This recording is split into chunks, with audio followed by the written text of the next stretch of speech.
I witnessed, recorded, and produced these videotapes of the Washington, D.C. hearing. Their authenticity is above question. This is produced as part of the ongoing work on the website, thewaythetruthandthelife.net. This is a hearing about the government licensing the electrocution of people to cause grand mal seizures. Think of the millions of dollars, taxpayers' money, spent to pay psychiatrists and their supporters and for the worldwide travel in putting this conference together, while the victims and opponents had to pay their own way.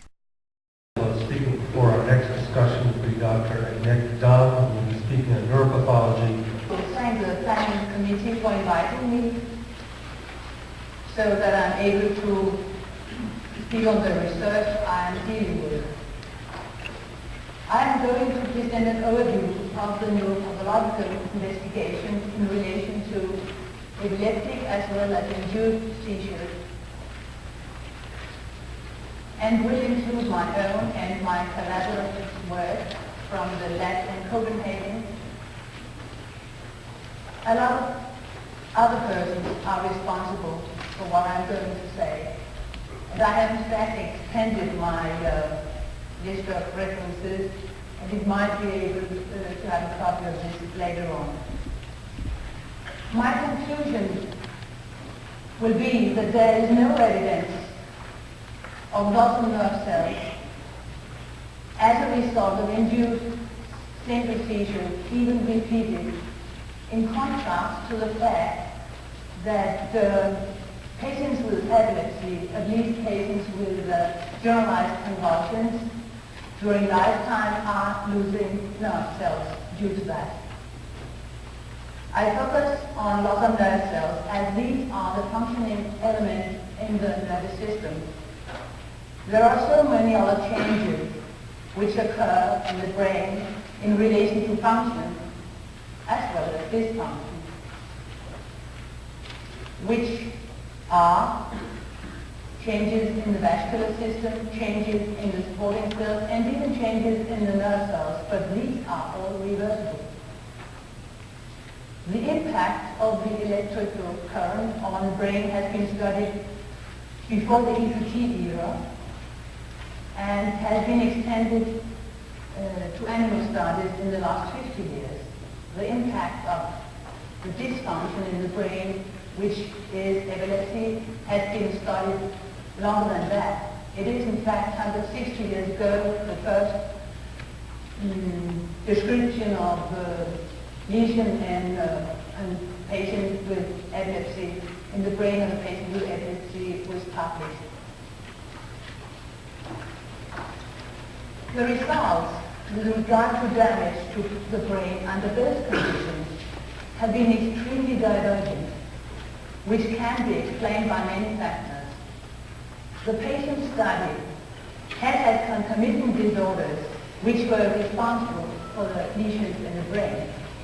The lesions observed in patients with epilepsy may be the cause and not the consequence of the seizure. Many of the different methods of eliciting seizures in experimental animals related to epilepsy or ECT have been very different from those applied in ECT and not at all comparable to these epilepsies. But primarily, I want to focus on the methods employed in neuropathological investigations, as these methods can include so many pitfalls.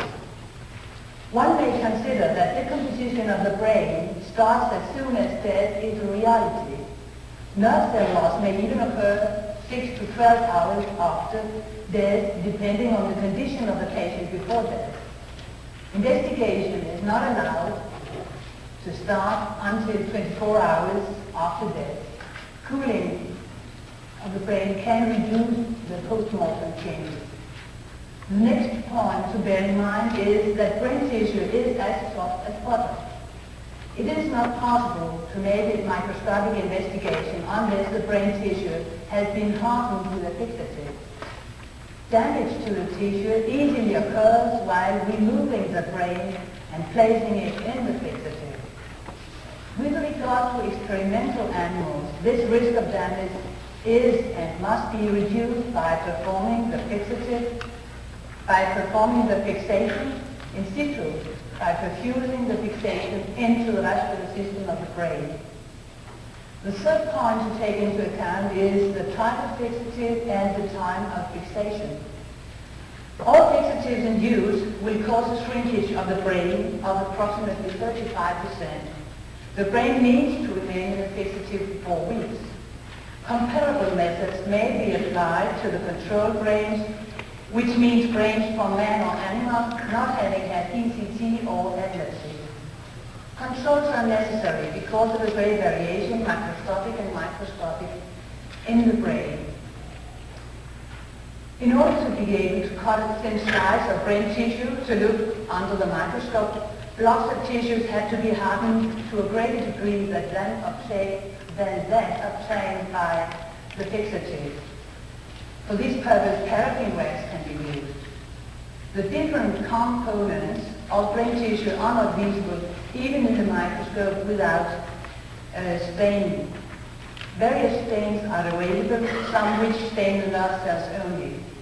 But the fixation and the embedding, as well as the staining, is in fact resulting in a reduction, in a shrinkage of the brain of 50% at least.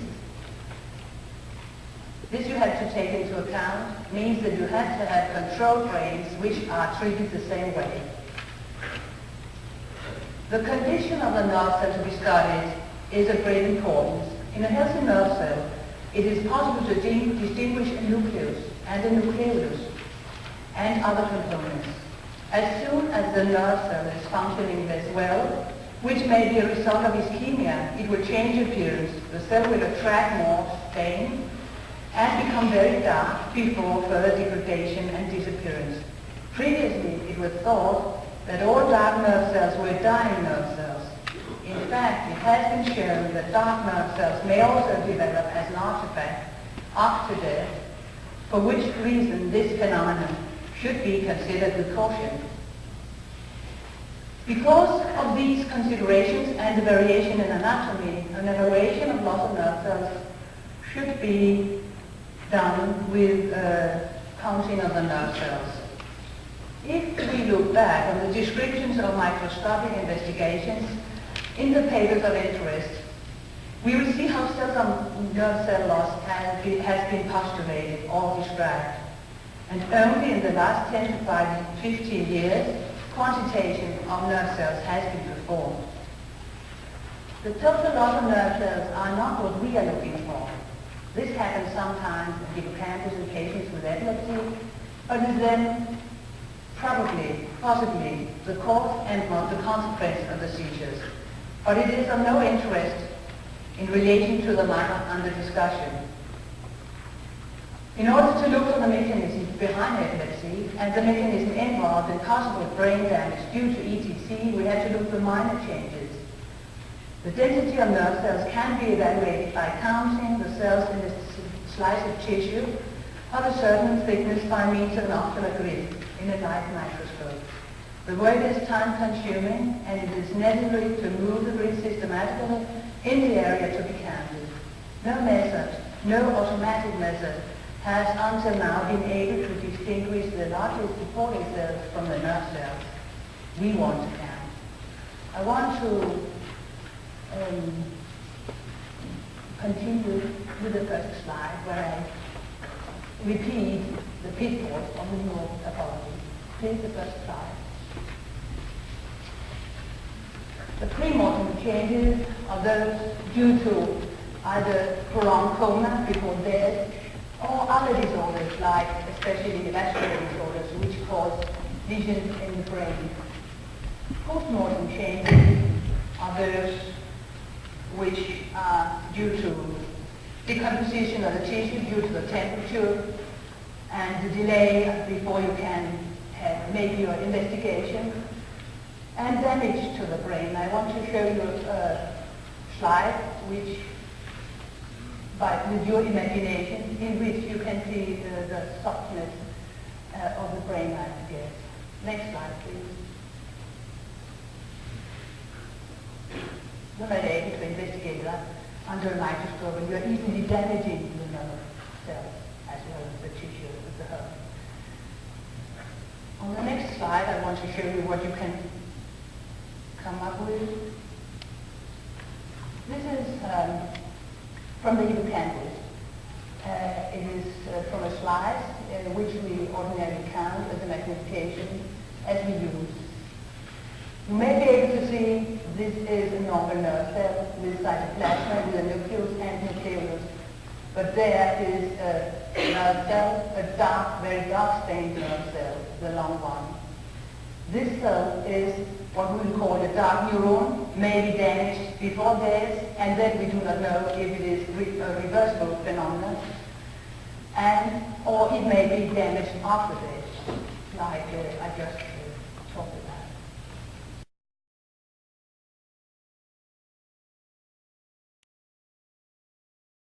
One shock treatment can equal 150 joules of energy. This is equal to dropping a hammer on someone's head from higher than a 5-story building.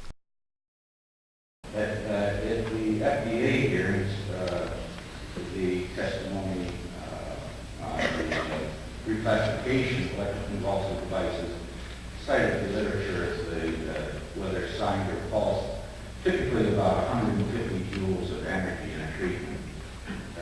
With the new Thymatron electroconvulsive device, if you check out at 400 volts, maximum of 0.9 amps, and 320-some millisecond pulses. Could you finish up your question, your remarks? Yeah, I would like somebody to tell me. I'm a teacher as well as a physicist, and I brought a kilogram with me. Teachers like to demonstrate. Now, this is a kilogram. It's 2.2 pounds. Heavier than a hammer I used to hit a nail. But I wonder if possibly like Dr. Stein could tell me how high I would have to drop this kilogram from in order to have it hit the ground with 150 joules of energy.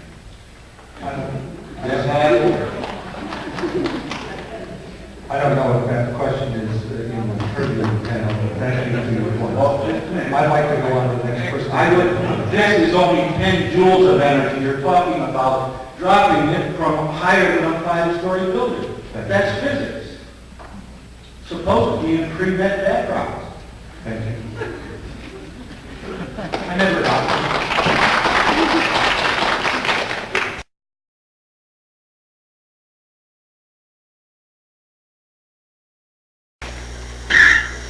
All right, out with your gun. Huh? Out with your gun.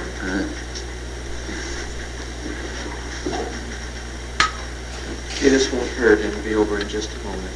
Uh-huh. What's that? Conductant. Oh, dab will do you. Right, Mr. Jackson. Open your mouth. What's that?